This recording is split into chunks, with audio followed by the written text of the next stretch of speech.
quiser deixá-la aberta, nós vamos hoje percorrer todo o capítulo, praticamente todo o capítulo, e eu também vou estar falando em cima do texto. Então, se você se sentir à vontade para deixar a sua Bíblia aberta, melhor ainda, para você poder conferir. Diz assim a palavra do Senhor, a partir do versículo 13. Nós vamos ler um pouquinho, a leitura é um pouquinho extensa, mas eu gostaria de ler todo o texto aqui, a partir do versículo 13, que diz assim: naquele mesmo dia, 2 deles estavam indo para um povoado chamado Emaús, a 11 quilômetros de Jerusalém. No caminho, conversavam a respeito de tudo o que havia acontecido. Enquanto conversavam e discutiam, o próprio Jesus se aproximou e começou a caminhar com eles, mas os olhos deles foram impedidos de reconhecê-lo. E eles perguntou: sobre o que vocês estão discutindo enquanto caminham? Eles pararam com os rostos entristecidos. Um deles, chamado Cleopas, perguntou-lhe: você é o único visitante em Jerusalém que não sabe das coisas que ali aconteceram nesses dias? Que coisas? Perguntou ele. O que aconteceu com Jesus de Nazaré? Responderam eles: ele era um profeta, poderoso em palavras, em obras diante de Deus e de todo o povo. O chefe da sinagoga e as autoridades o entregaram para ser condenado à morte e o crucificaram. E nós esperávamos que era ele que ia trazer a redenção a Israel. E hoje é o 3º dia desde tudo que isso aconteceu. Algumas das mulheres entre nós deram um susto hoje. Nos deram um susto hoje.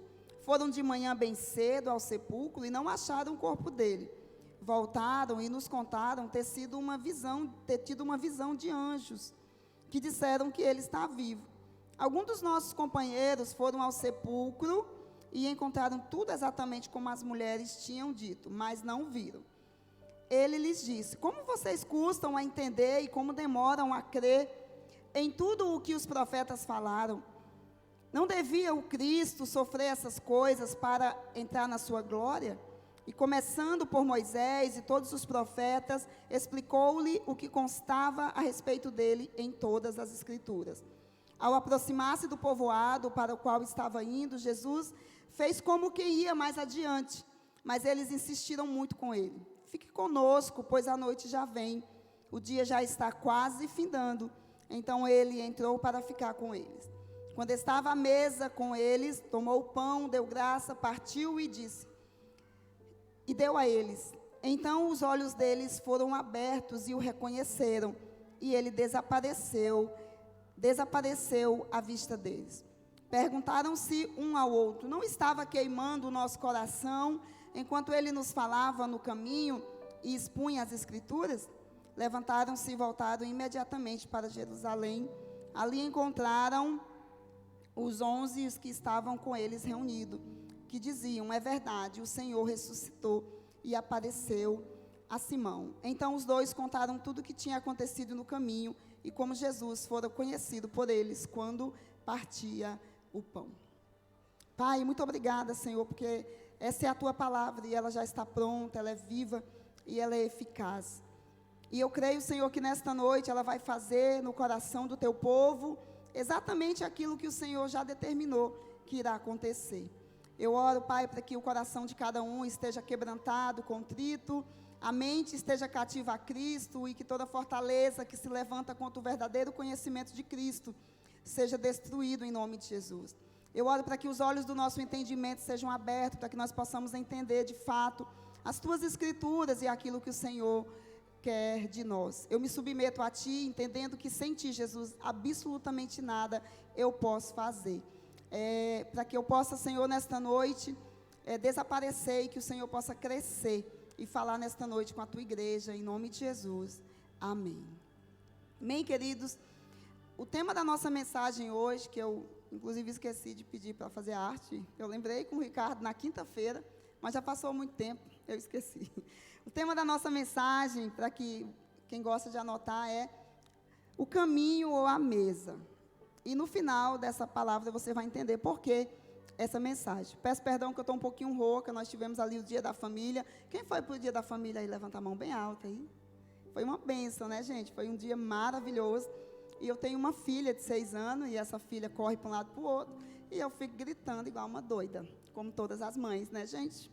Então, eu acabei ficando rouca e gastando, e sem contar que eu converso muito. Para terminar de completar, eu grito pela criança e ainda converso muito. Então, acabei gastando a minha voz e ficando um pouco rouca. Então, me perdoe.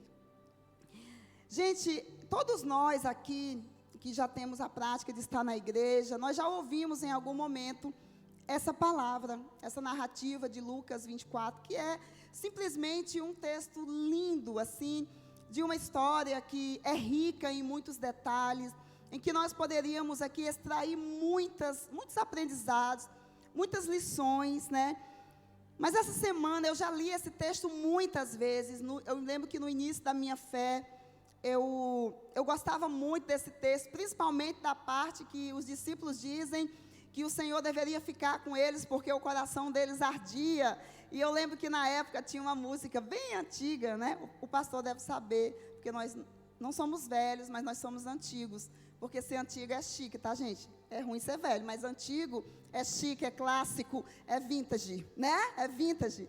Então, nós somos antigos, nós ouvíamos o Voz da Verdade, que tinha uma canção que eles cantavam exatamente isso, que ele diz: por isso ardia o meu coração, enquanto ele falava, era o céu em mim. Então, nova de fé, eu já era apaixonada por essa história. E nessa semana, enquanto eu me preparava para trazer essa palavra, o Senhor compartilhou algo muito interessante dessa história que eu quero compartilhar com vocês nesta noite. O contexto dessa história é que Jesus acabara de ser crucificado. Então, os discípulos estavam ali, passaram 3 anos com Jesus, aprendendo dele, vendo Jesus realizar milagres, sinais e prodígios. Mas então chega o grande dia, vamos dizer assim, aquele dia em que Jesus tanto falava para os discípulos, mas talvez eles, durante todo aquele tempo, eles se negavam a acreditar. Às vezes eu fico pensando, gente, que os discípulos, por mais que eles ouvissem Jesus dizendo: olha, gente, o Filho do Homem vai ser entregue, o Filho do Homem terá que morrer, eu acredito que eles faziam uma espécie de negação. Era como aquilo que a gente ouve muitas vezes e a gente deleta e finge que a gente não quer ouvir. Mas é certo que aquele dia que Jesus tanto anunciava chegou. Jesus foi preso, Jesus foi julgado, Jesus foi condenado, Jesus foi crucificado e Jesus morreu. E então nós temos aqui essa cena desses 2 homens que estão saindo de Jerusalém e indo para um povoado chamado Emaús. E acontece exatamente quando Jesus havia sido crucificado. Então eu não sei se você para refletir, mas você pode imaginar que o coração daquelas pessoas estavam muito aflito. Então, durante 3 anos, eles estavam ali acreditando, né, em todo um projeto, vivendo com Jesus, com seu mestre, e de repente, de uma forma brusca, apesar de já ter sido avisado, aqueles discípulos se vê totalmente sem chão. Quantas vezes nós também já nos sentimos assim, amém? Estamos vivendo e de repente sobrevêm sobre nós coisas que nós não imaginamos, e nós ficamos como aqueles homens, literalmente sem chão. E então aqueles discípulos, eles decidem ir para um povoado chamado Emaús. O povoado de Emaús, ele ficava a cerca de 12 quilômetros de Jerusalém. Eu não sou muito boa desse negócio de quilometragem, eu não sei a pé quanto tempo seria para a gente chegar. Mas você que é bom de matemática aí, imagina aí, 12 quilômetros, né?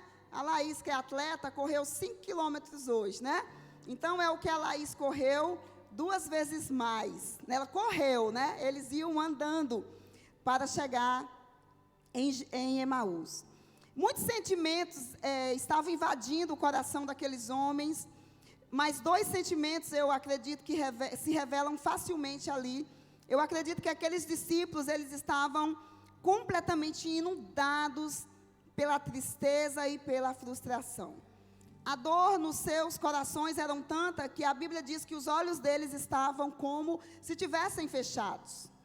Então, em momento de sofrimento, em momento de decepções, de frustrações, Muitas vezes nós nos fechamos, literalmente. Então, eu imagino que os corações deles estavam tão feridos diante daquela dor, daquela frustração, daquela tristeza, que a Bíblia diz que os olhos deles estavam como fechados. E algo muito interessante, irmãos, é que aqueles homens, eles andaram 3 anos com Jesus. E mesmo diante daquela situação que Jesus já havia avisado desde quando começou o ministério. Se você começar a ler, você vai ver que desde quando Jesus chama os seus discípulos, Jesus sempre fala que eles estavam dentro de um plano, de um projeto, que o Filho do Homem seria entregue, que o Filho do Homem morreria para trazer a redenção da humanidade. Mas mesmo assim, os 3 anos que aqueles 2 homens passaram com Jesus, revela que eles não haviam entendido o plano de Deus. Eu achei muito interessante quando a Laís trouxe a abertura do culto. Eu até pensei se ela ia roubar um pouco da minha pregação.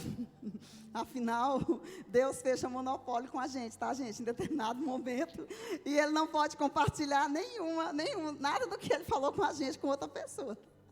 A gente que prega tem muito disso, né, pastor? Às vezes a gente vê alguém subindo, digo, meu Deus do céu, o Senhor falou para essa pessoa também, vai tomar minha palavra, o que vai ser de nós?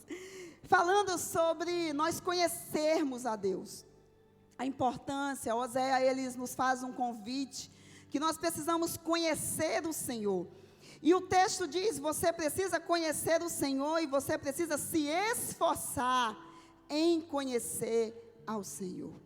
Esforçar-se, querido, é você impor algo mais do que a força. Você força algo, mas quando você se esforça, é como se você estivesse colocando algo além das suas forças. E é isso que Oséias está dizendo, olha, você precisa se esforçar em conhecer ao Senhor. Mas infelizmente, aqueles discípulos, eles não conheciam o plano de Deus. E isso eu não estou julgando eles no texto, mais à frente nós vamos ver que o próprio Jesus denuncia isso a respeito, né, de como eles, o tempo que eles andaram com Jesus, eles tinham a capacidade de reagir de forma diferente àquela circunstância.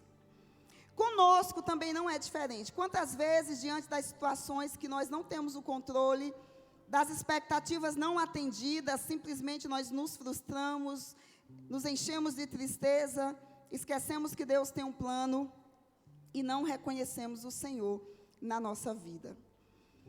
E aqui, querido, eu quero analisar junto com você a história, para que você possa entender por que a pregação é do caminho à mesa.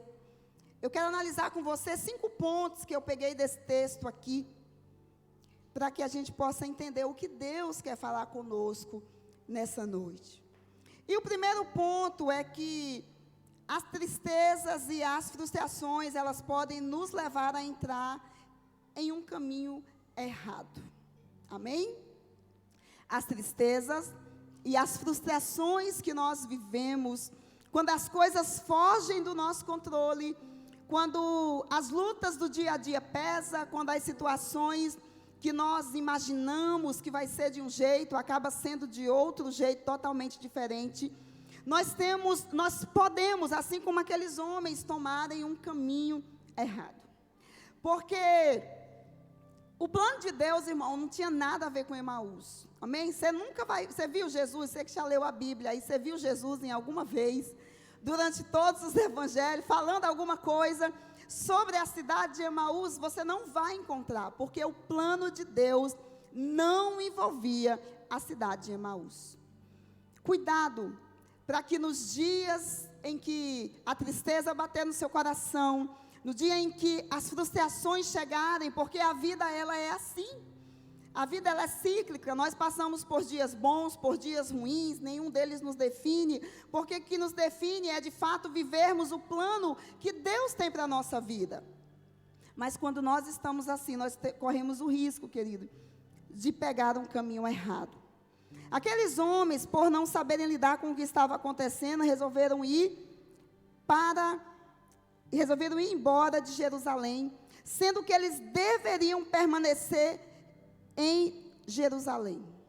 Porque a palavra de Jesus sempre foi: o Filho do Homem vai ser entregue, mas ele vai ressuscitar ao terceiro dia.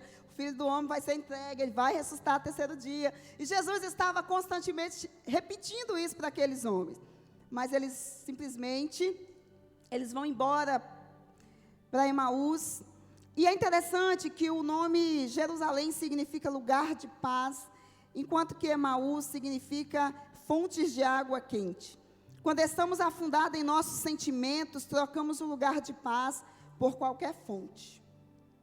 Muitas vezes, quando estamos inundados por essas lutas, por essas dificuldades que nós não sabemos lidar, nós temos a impressão de que sair do lugar onde nós estamos, sair do lugar onde Deus determinou que nós permanecêssemos, vai melhorar a nossa situação. Então, aqueles discípulos decidem ir para esse lugar. Eles estavam saindo do lugar de paz, porque não acreditavam na promessa de que Jesus ressuscitaria. É tanto que durante o texto eles vão dizer, olha, inclusive umas mulheres, elas foram lá no túmulo, disseram que ele não está lá, viram os anjos, mas, entre aspas, tipo, nós não acreditamos muito nisso, porque se eles tivessem acreditado, eles teriam permanecido em Jerusalém. Eles não acreditaram que Jesus iria ressuscitar. Quantas vezes nós não fazemos o mesmo, saímos do lugar que Deus disse que deveríamos permanecer, só porque algo saiu do nosso controle. No versículo 49 do texto que nós lemos, mais à frente, você vai ver que quando Jesus explica para eles, Jesus disse, e é sobre vós que eu envio a promessa, ficai, pois, na cidade de Jerusalém. A promessa sempre foi que eles deveriam ficar em Jerusalém.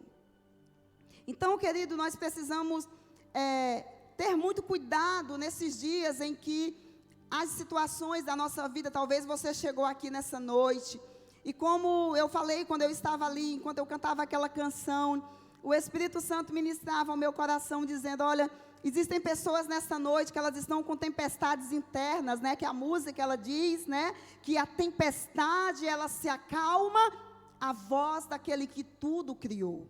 E o Espírito Santo falava comigo, olha, existem pessoas nessa noite que chegaram aqui com o seu interior cheio de tempestade.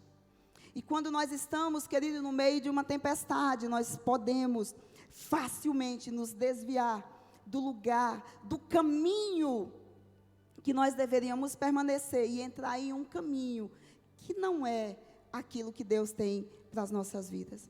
Por isso, nessa noite eu quero declarar que se você chegou aqui com seu coração pesado, e se até mesmo você entrou já num caminho como de Emaús, tentando fugir, tentando ir para algum lugar que não é o lugar que o Senhor tem para você, eu quero dizer que nessa noite o Senhor trouxe você aqui para trazer você de volta para Jerusalém, para trazer você de volta para o lugar de paz, para trazer você de volta para o lugar do plano que Ele tem para a sua vida. Aleluia. E o segundo ponto é que, apesar daqueles discípulos estarem no caminho errado, Jesus vai ao encontro deles. E talvez de todos os pontos, esse seja o mais extraordinário de tudo. Deus não é como nós. Provavelmente, se fosse algum dos nossos discípulos indo por um caminho, a gente até deixaria, né? Tipo, está querendo ir por esse caminho. Mas Jesus vai ao encontro daqueles discípulos. Por isso, se nessa noite você chegou aqui e você,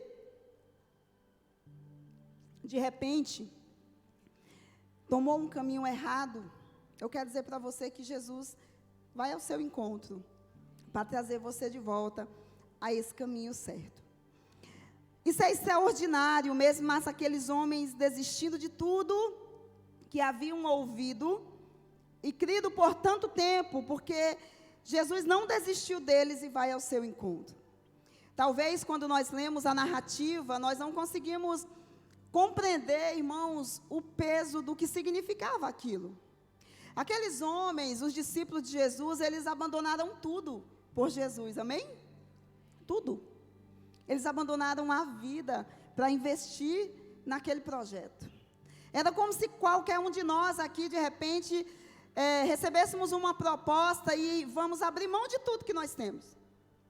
Ou então você tem uma grande quantia e você, de repente, recebe um convite de investir e você dá tudo que você tem, vende seu carro, sua casa e vai lá e pega esse dinheiro e vai investir em algo.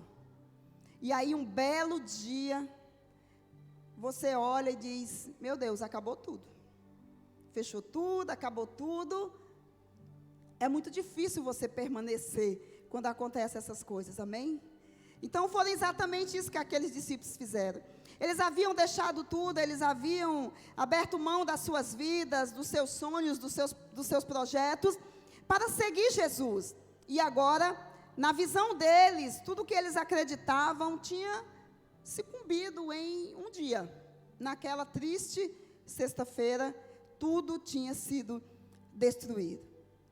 Mas mesmo tomando um caminho errado, Jesus não desiste e vai ao encontro deles. Jesus poderia ter aparecido para eles quando eles saíram de Jerusalém, ou também Jesus poderia ter ido ao encontro deles quando eles chegassem lá em Emaús. Amém? Jesus poderia ter feito isso. Mas Jesus resolveu se revelar no caminho, pois o caminho é sempre o mais difícil. Quando nós estamos vivendo os momentos difíceis, que nós não sabemos exatamente o que nós precisamos, nem o que nós queremos, é muito difícil quando nós precisamos passar por esse processo. A Bíblia não revela o que é que eles iam fazer lá em Emaús, mas eu imagino que eles estavam como numa espécie de fuga. Talvez, eu não sei se eles moravam lá, alguma coisa parecida. É como se eles estivessem retornando e dizendo, deixa eu ver se eu encontro alguma coisa em meio a tudo isso.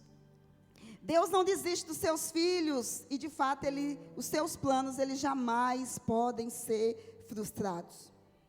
Talvez hoje os seus olhos estejam cegos pela tristeza, pelas frustrações, pelas lutas, pelas decepções e até mesmo pelo pecado. Eu quero dizer para você que nesse caminho aí, Jesus está com você. Sabe, querido, uma das coisas mais extraordinárias que eu acho de você se tornar filho de Deus, não de você vir à igreja, frequentar uma igreja ou fazer parte de uma religião, mas é de você ser filho de Deus. Uma das coisas mais extraordinárias de você ser filho de Deus é que Deus jamais vai desistir de você. Porque quando nós nos tornamos filhos, não é porque nós escolhemos o Senhor. A Bíblia, ela diz que não fomos nós que o escolhemos, mas foi Ele quem nos escolheu. Se nós estamos aqui hoje, foi o Senhor que escolheu, foi Ele que me escolheu, foi Ele que te escolheu. E o plano e o projeto que Ele tem na sua vida, ele vai ser cumprido. Sabe por quê? Porque Deus não deixa nada pela metade. A Bíblia diz que aquele que começou a boa obra, ele é fiel para completar até o dia de Jesus. Eu sempre digo para as pessoas que elas tentam fugir de Deus, e eu até brinco, eu falo isso para o pastor, gente, Deus, Ele nos persegue até te encontrar. Eu quero dizer que se você acha que você vem na igreja apenas por religião ou para cumprir um protocolo, eu quero dizer para você, você não vai escapar de Deus. Aí você, isso é uma ameaça? É uma ameaça.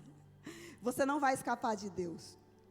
Porque Deus, Ele escolhe, a Bíblia diz que Ele é fiel, faz parte do caráter dEle, e ainda que eu e você sejamos infiéis, Ele permanece fiel, porque Ele não pode negar a si mesmo.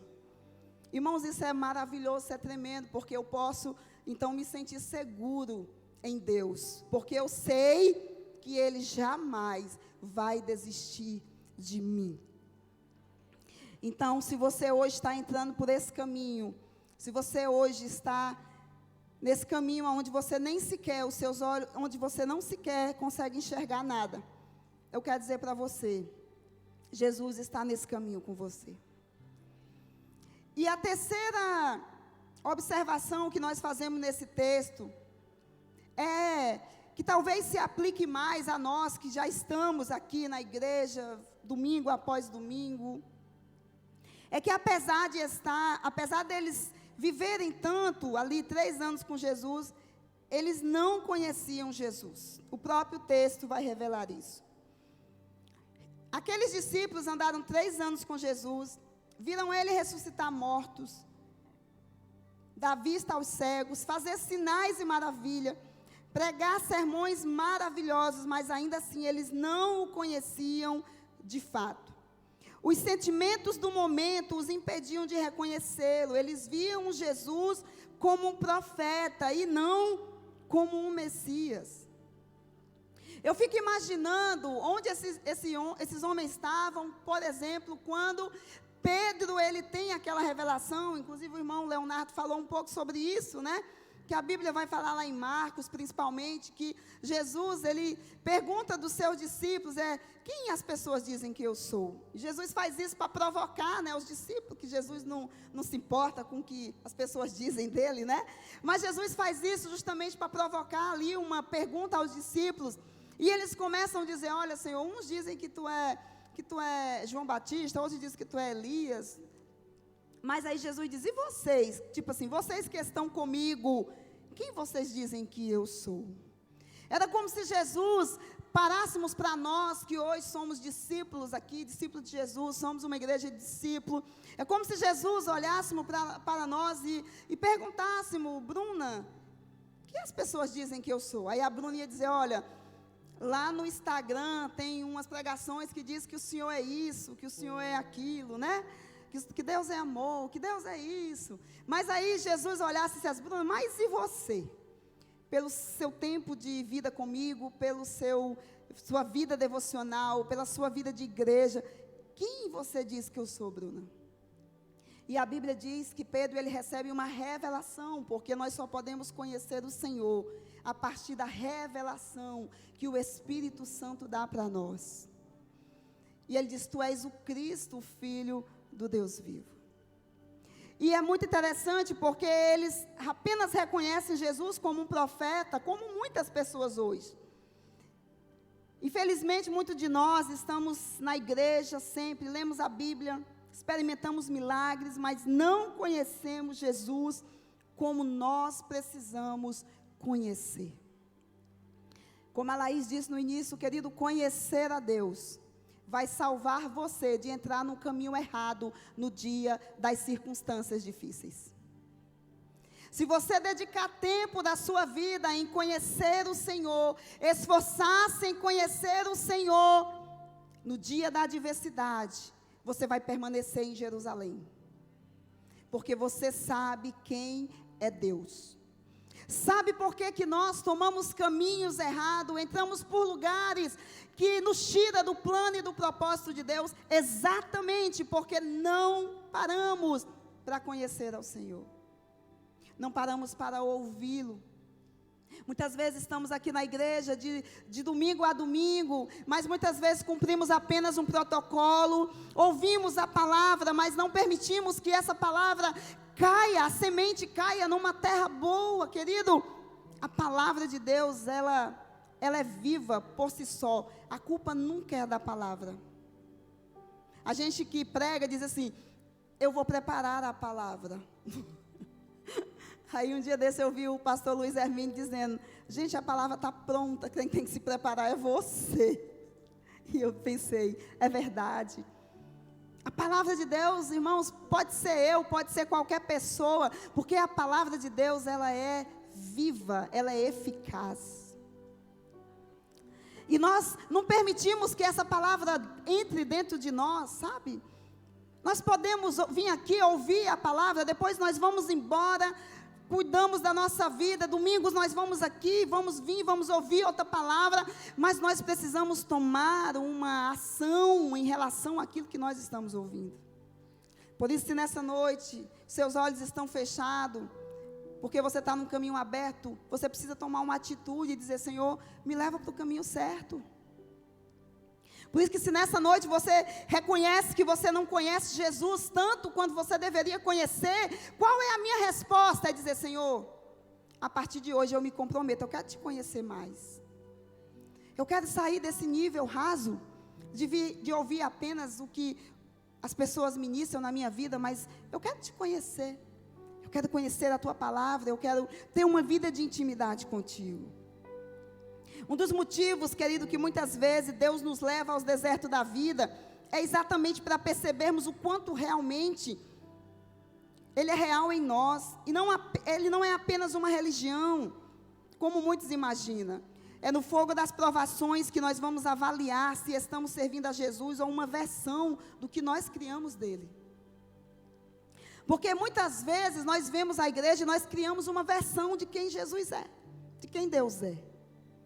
Você já viu aquelas pessoas que dizem assim, não, Deus me aceita do jeito que eu sou. Deus só quer o meu coração. As pessoas criam uma versão de Deus, sendo que já existe, irmãos, quem Deus é de fato, está revelado nas Escrituras. E é a partir das Escrituras que eu tenho uma perspectiva de quem Deus é, e não uma versão que eu crio. A Bíblia fala que o povo de Israel, quando eles saem do Egito, que eles chegam ali, que Moisés vai para o monte, que Moisés demora muito tempo, e eles chegam à conclusão de que Moisés morreu. Eles pedem para Arão fazer alguma coisa, e Arão cede à pressão do povo, pede as joias do povo, e eles fazem um bezerro de ouro. Quem conhece essa história aí? Eles fazem um bezerro de ouro. E é interessante que ele não diz assim, olha, esses são os deuses, tal, não, ele diz assim, olha, ele faz aquele bezerro de ouro e diz, esse é o Deus que vos tirou do Egito. Eles então falsificam uma versão de Deus. Quem tirou o povo do Egito? Foi Deus. Mas agora eles falsificam, fazendo o bezerro de ouro e dizendo, olha, esse foi o Deus que tirou vocês do Egito. E nós somos assim, nós podemos facilmente falsificar uma versão de Deus, de Jesus, para caber naquilo que nós queremos. Mas nós só podemos de fato, e nós precisamos de fato, conhecê-lo, porque é isso que vai nos livrar de entrar por esses caminhos que não fazem parte do plano de Deus. E o quarto ponto, querido, daqueles discípulos que nós observamos nesse texto, é que eles estavam totalmente decepcionados. E por que aqueles homens estavam decepcionados? Eles depositaram suas esperanças em algo que Jesus não prometeu. Quero que você leia comigo o versículo 21, se você tiver com a sua Bíblia aberta. Versículo 21. Cadê Jesus? A pessoa não traz o óculos e fica passando vergonha no culto. E nós esperávamos que era Ele que ia trazer a redenção a Israel. Aqueles discípulos, gente, eles criaram uma ideia de que Jesus ia redimir Israel da forma que eles imaginavam, ou da forma que talvez eles estavam acostumados a ler nas histórias do Antigo Testamento.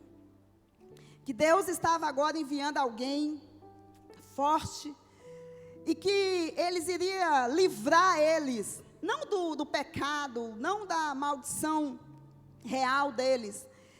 Eles acreditavam que Jesus iria redimir Israel, libertando eles do jugo dos romanos que eles estavam inseridos naquele contexto. Eles acreditaram que o plano de Deus, na verdade, era exatamente esse. Porque na cabeça deles o Messias viria e o Messias iria libertá-los do jugo, não do jugo do pecado, mas do jugo do Império Romano. Porque nós somos assim, muitas vezes nós queremos os planos de Deus para as coisas imediatas da nossa vida, amém? Nós não gostamos de nada. Esses dias eu estava pensando sobre isso, digo, meu Deus, nós não gostamos de nada a longo prazo, certo? Por isso que a gente não junta dinheiro, quem não consegue juntar dinheiro, né, Leonardo? O Leonardo que o diga, né, que é consultor financeiro, né? Porque a gente não pensa na vida a longo prazo. Nós precisamos de alguém, nós precisamos que Deus resolva o meu problema agora. Quantas pessoas elas chegam para Jesus porque estão vivendo uma situação difícil e elas buscam, oram, mas logo depois elas vão embora. Porque Jesus não resolveu o problema do meu casamento. Porque Jesus não resolveu o problema do trabalho, o problema do meu filho, quando na verdade o plano de Deus maior para a sua vida não é resolver os seus problemas, mas é salvar a sua alma, é transformar a sua vida, é fazer com que eu e você venhamos parecer com Jesus.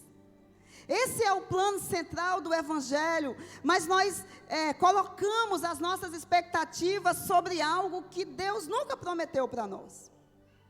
E aí nós nos decepcionamos. Era exatamente isso que os discípulos fizeram.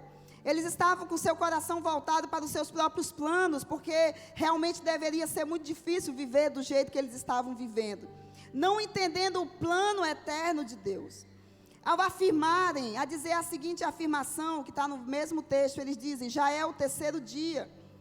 Eles estavam revelando a decepção com tudo o que havia acontecido, e os cegavam para acreditar no sobrenatural de Deus, apesar de que eles tinham visto Jesus fazer coisas extraordinárias. E quando eles dizem, já é o terceiro dia, eles estão revelando. Os judeus, eles tinham uma crença de que a alma, ela tinha determinado tempo para deixar o corpo. Então, na cabeça daqueles discípulos, já é o terceiro dia, não aconteceu nada, então não vai mais acontecer nada. E quantas vezes, querido, diante das circunstâncias, nós também nos cegamos para o sobrenatural de Deus, nos cegamos para aquilo que Deus pode fazer. Portanto, se até aquele momento nada aconteceu, nada mais aconteceria. Mas o interessante é que aqueles homens não sabiam que aquilo que parecia o fim era o dia mais extraordinário da humanidade. Aquele dia foi o dia que Jesus ressuscitou. No dia que eles estavam com o coração triste, com os olhos fechados, era o dia mais extraordinário que havia acontecido. Querido Jesus, eu conto para você, o dia mais extraordinário não foi quando o homem pisou na lua, tá? O dia mais extraordinário não foi quando a ciência descobriu tal coisa ou deixou de descobrir. O dia mais extraordinário que aconteceu na humanidade até hoje foi o dia que Jesus ressuscitou. E o outro dia é o grande dia do Senhor, que a Bíblia diz que um dia Ele vai retornar e nós veremos o grande dia do Senhor. E quantas vezes nós estamos com os olhos fechados e os planos de Deus estão se desenrolando na nossa frente, mas nós não conseguimos enxergar. Porque nós estamos cegos pela nossa dor. Nós estamos cegos porque nós projetamos a nossa vida como numa espécie de que Deus precisa abençoar os meus planos, suprir as minhas expectativas, e quando elas não acontecem, então os meus olhos se fecham de tristeza. Infelizmente, muitos de nós estamos como aqueles homens decepcionados. Sabe por quê? Porque damos mais importância aos nossos planos do que aos planos de Deus. A Bíblia diz, buscar em primeiro lugar o reino de Deus e as suas justiças, e todas as demais coisas serão acrescentadas. Isaías 55 diz assim, porque os meus pensamentos não são os vossos pensamentos, nem os vossos caminhos os meus caminhos, diz o Senhor. Porque assim como os céus são mais altos do que a terra, assim são os meus caminhos mais altos do que os vossos caminhos, e os meus pensamentos mais altos do que os vossos pensamentos. Nós nunca vamos conseguir, querido, dimensionar qual de fato é o plano de Deus. E o último ponto que eu quero tratar com vocês, antes da gente seguir para a conclusão, é: aqueles discípulos, eles não tinham discernimento. Versículo 25 diz assim, Jesus fala com eles, então, Ele disse, como vocês custam a entender e como demoram a crer em tudo que os profetas falaram? Na minha outra Bíblia, né, que essa aqui é a NVI, ele fala assim, Jesus chama eles de nécio. Talvez você tenha a sua Bíblia aberta, vai ter uma linguagem aí que vai chamar eles de nécios. E a palavra nécio, ela quer dizer tolo ou sem discernimento. É alguém que não consegue discernir as coisas. É alguém tolo, alguém que não tem sabedoria.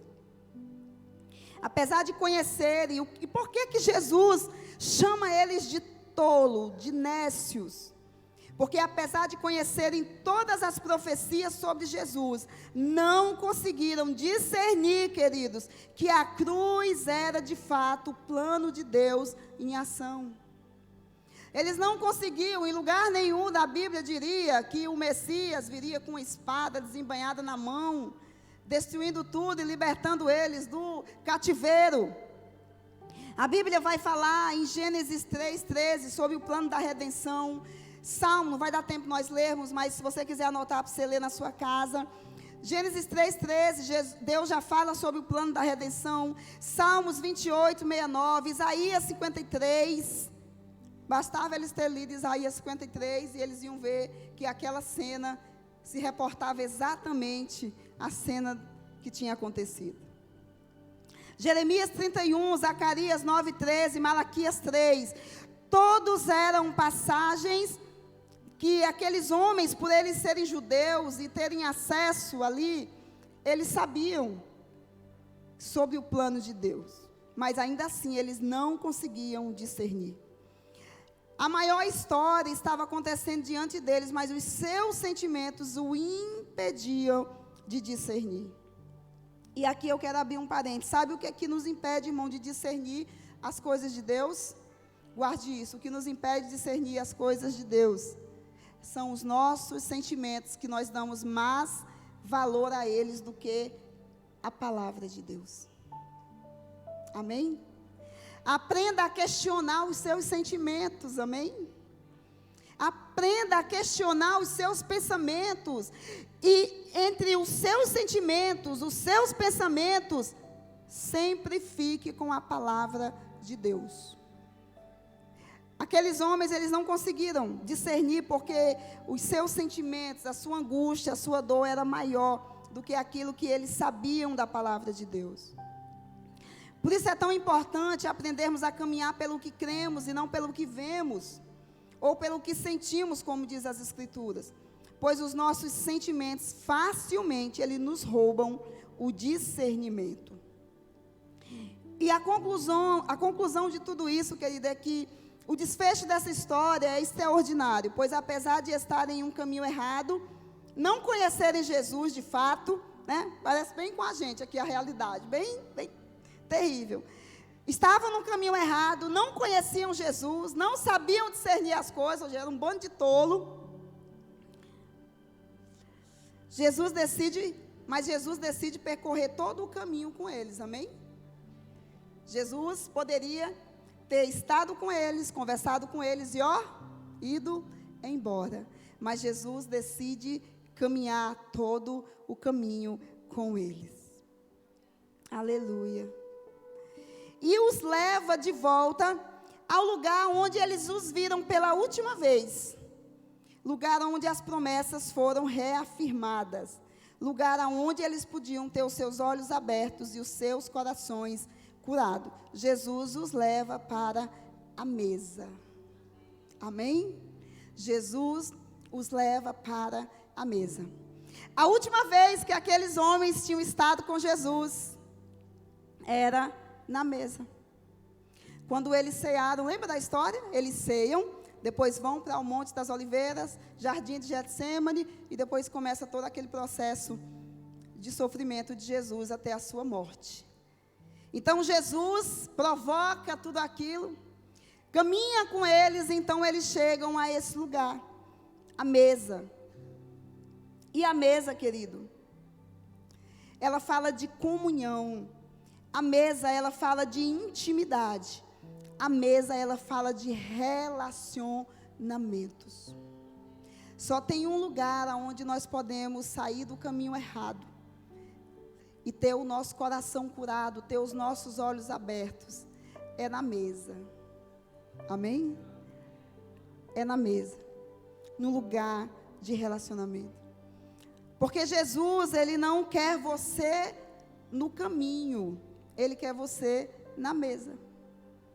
Diz para a pessoa que está do seu lado: Jesus não quer você no caminho.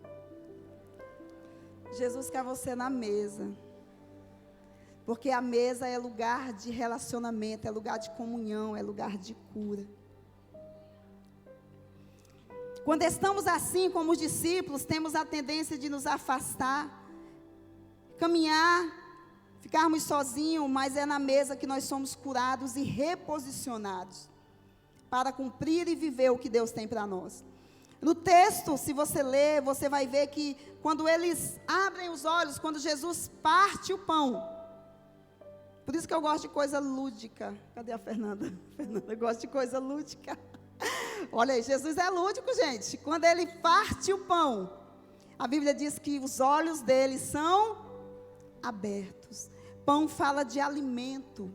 Nós temos os nossos olhos abertos quando nós somos alimentados pelo pão da vida, que é Jesus, pela palavra viva. Por isso que nessa noite você está aqui, por isso que você está ouvindo a palavra, porque a palavra ela é capaz de abrir os seus olhos, porque ela é o pão. E a Bíblia diz que eles voltam imediatamente para Jerusalém. Na mesa nós somos reposicionados. Talvez você chegou aqui nessa noite com seu coração e seus olhos fechados. Mas eu quero dizer para você que você tem um convite, você pode sentar à mesa. Na igreja nós sempre teremos, irmãos, dois tipos de pessoas. Aquelas que vêm e vão embora. Ou seja, que querem apenas o caminho. Mas nós temos também aquelas que querem sentar à mesa. Ter comunhão, ter relacionamento, permitir ser tocado, permitir ser curado, permitir ser discipulado. Ou quem sabe você tem andado em seu próprio caminho, achando que conhece Jesus, mas vive só uma religião, ou hoje você pode dar mais um passo, uma decisão de conhecê-lo realmente. Decidindo sentar à mesa com ele, reconhecer o seu perdão, sua graça, sua salvação. Seja qual for a sua condição, eu quero dizer para você que há uma mesa pronta para você na presença dele. Você decide se você quer a mesa ou continuar apenas no caminho com seus olhos fechados. E por último, se você não guardar nada do que eu falei hoje, eu quero que você guarde essa frase, que foi o próprio Espírito Santo que sussurrou para mim. Quando nós não conhecemos, quando não somos capazes de reconhecer Jesus no caminho, certamente vamos reconhecê-lo na mesa. Fique de pé no seu lugar. Feche seus olhos, eu quero orar com você nessa noite.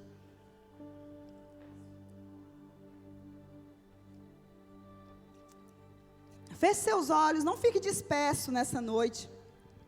Depois dessa palavra, talvez você esteja aqui nessa noite e diga, essa palavra não foi para mim, está tudo bem na minha vida. Glória a Deus por isso, que você pode interceder por alguém que chegou aqui nessa noite, com o coração apertado, perdido, e o Senhor quis falar nesta noite. Pai, em nome de Jesus, eu quero te pedir, Espírito Santo, que nesta hora o Senhor visite cada coração aqui nesta noite.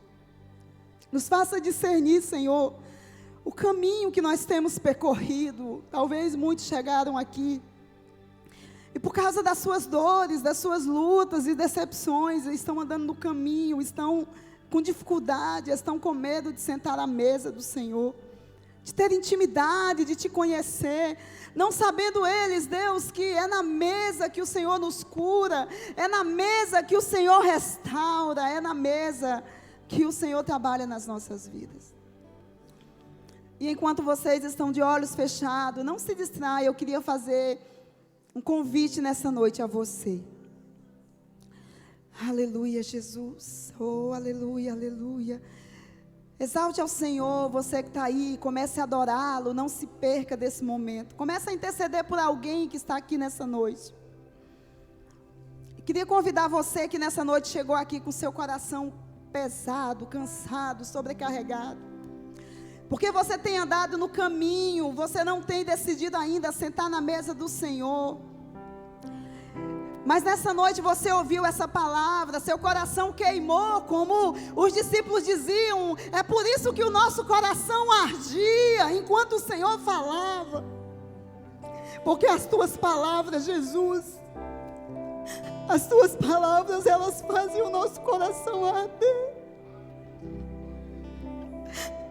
As tuas palavras fazem o nosso coração arder, Senhor.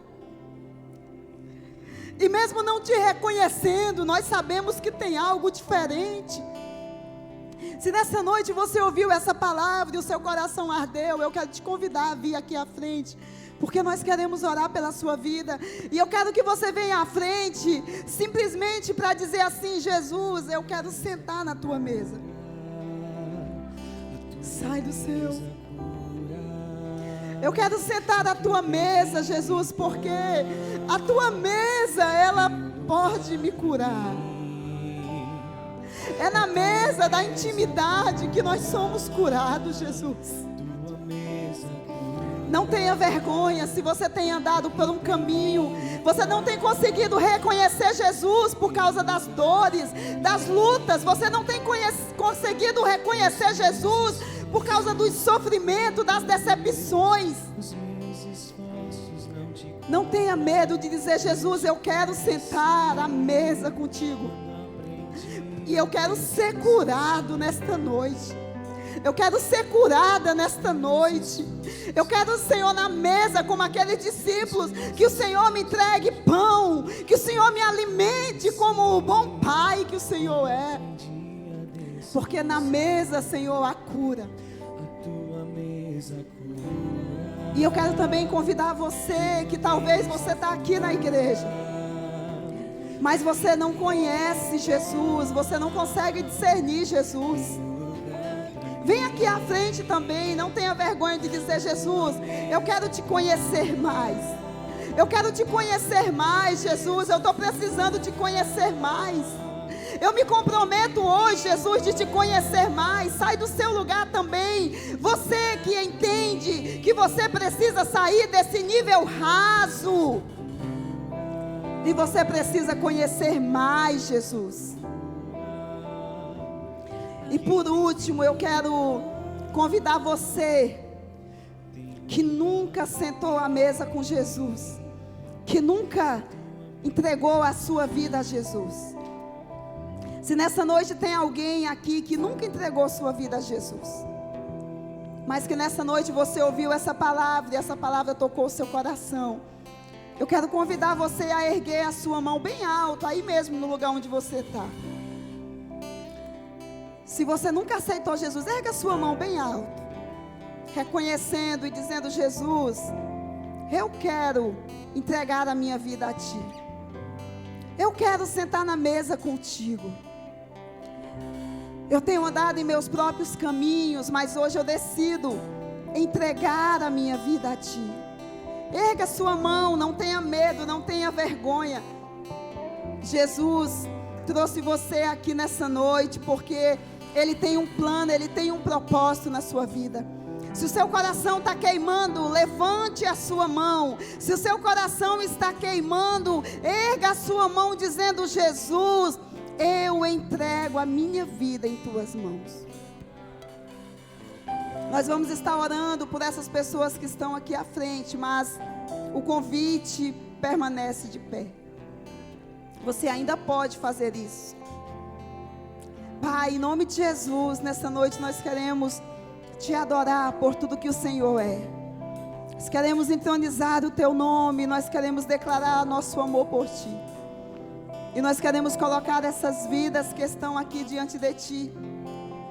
Vidas, Senhor, que reconhecem nessa noite que estão em um caminho que elas mesmas entraram porque das suas dores, das suas frustrações e decepções. Mas nessa noite o coração delas arderam diante da Tua palavra. E elas decidiram sentar à mesa com o Senhor. E eu oro para que nesta noite, Deus, o Senhor cure o coração, o Senhor cure a mente e as emoções. Que nessa noite essas pessoas voltem imediatamente para o plano que o Senhor tem para elas. Que nessa noite essas pessoas se reposicionem contigo nesta noite, para estar no lugar aonde o Senhor tem para elas. Eu oro também, Deus, por a tua igreja nesta noite. Senhor, que o Senhor visite cada coração aqui nesta noite, que entende, que mesmo não vindo aqui à frente, entende que precisa te conhecer mais. Se esforçar para te conhecer, para sair da tolice e decidir, Senhor. E decidir, Deus, te conhecer no nível mais profundo. Senhor, nós não queremos ser uma igreja de discípulos rasos, de discípulos que decidem por qualquer coisa entrar em um caminho diferente. Nós queremos ser discípulos que permanecem em Jerusalém, permanecem no lugar porque conhecem ao Senhor. Discípulos que sentam à mesa diariamente para receber pão do Senhor. Faça isso a começar em mim, Senhor. Faça isso em cada um de nós. Senhor, eu declaro que essa palavra, ela não vai voltar vazia, porque é uma garantia que nós temos. Ela vai continuar fazendo, ela assim como uma semente, ela vai dar muitos frutos. Que o teu nome, Senhor, seja exaltado e glorificado, em nome de Jesus. Amém e amém. Você pode aplaudir o Senhor bem forte.